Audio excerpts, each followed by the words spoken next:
right, let's take a brief look, at any rate briefer than the last look, at some more of the Idols of the Mind by Francis Bacon. And here let's look at his more detailed account of the idols of the cave. Now these are those errors in reasoning, those bad habits of thinking, those bad rules for thinking that make it hard for us to know the world as it is. And these are specifically those errors that afflict people on an individual basis, not any kind of a group basis.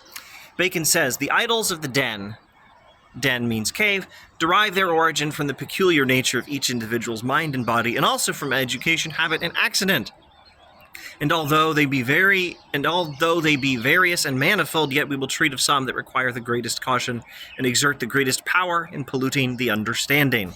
And then he's going to go over some examples of how I can have particular preferences or habits of thought that make it harder for me to know the truth, but you could have some different ones. Some men become attached to particular sciences and contemplations, either from supposing themselves the authors and inventors of them, or from having bestowed the greatest pains upon such subjects and become thus most habituated to them. I hope that wind isn't ruining everything. You might have a habit of studying one particular thing or coming up with some new insight that makes you think that's the most important thing, and then you neglect everything else and let that one thing color your understanding.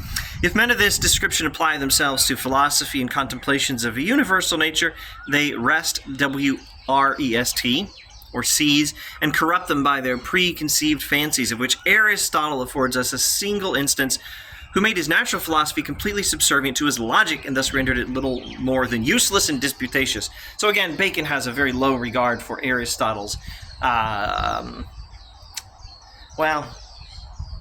natural philosophy. That means what we now call science. I was asking myself, should I say metaphysics or science? Science is what we're talking about here. Aristotle's science, which was at the time known as natural philosophy, it was just a branch of philosophy. We philosophers invented scientists, you see. Bacon has a very low regard for Aristotle's science, and he says Aristotle made his science completely subservient to his logic, which was the wrong logic, which, is largely the point of this whole book. Let's get a couple more examples and maybe make it simple and fast, and I sure hope that wind isn't making this impossible to hear. The greatest and perhaps radical distinction between different men's disposition for philosophy and the sciences is this, that some are vigorous and active in observing the differences of things, others in observing their resemblances. So some people pay more attention to how two things are different from each other. Some people pay more attention to how they are the same. So think of, simple biology stuff.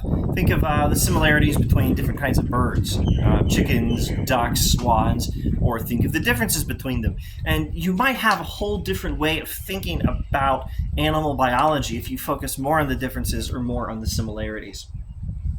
Some dispositions evince an unbounded admiration of authority.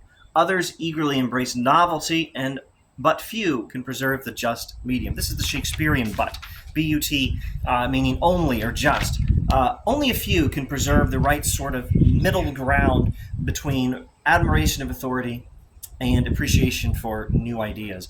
You really don't want to respect authority so much that you can't accept any new insight and treat the authority you admire as infallible.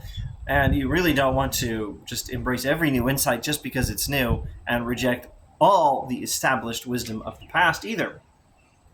So as neither to tear up what the ancients have correctly laid down, nor to despise the just innovations of the moderns. But this is very prejudicial to the sciences and philosophy, and instead of a correct judgment we have but the factions of the ancients and moderns. Truth is not to be sought in the good fortune of any particular conjunction of time, which is uncertain, but in the light of nature and experience, which is eternal. Truth is to be sought in the light of nature and experience, not by just accepting what's new and modern, nor by just accepting what's ancient. You really don't want to be one of those people.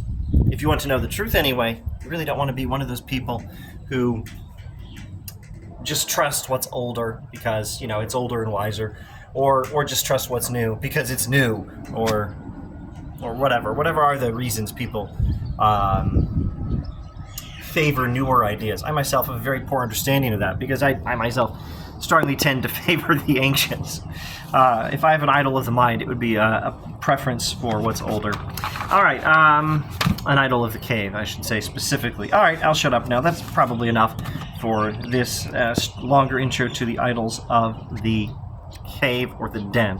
Probably another video on idols of the market coming up next. Thanks for watching.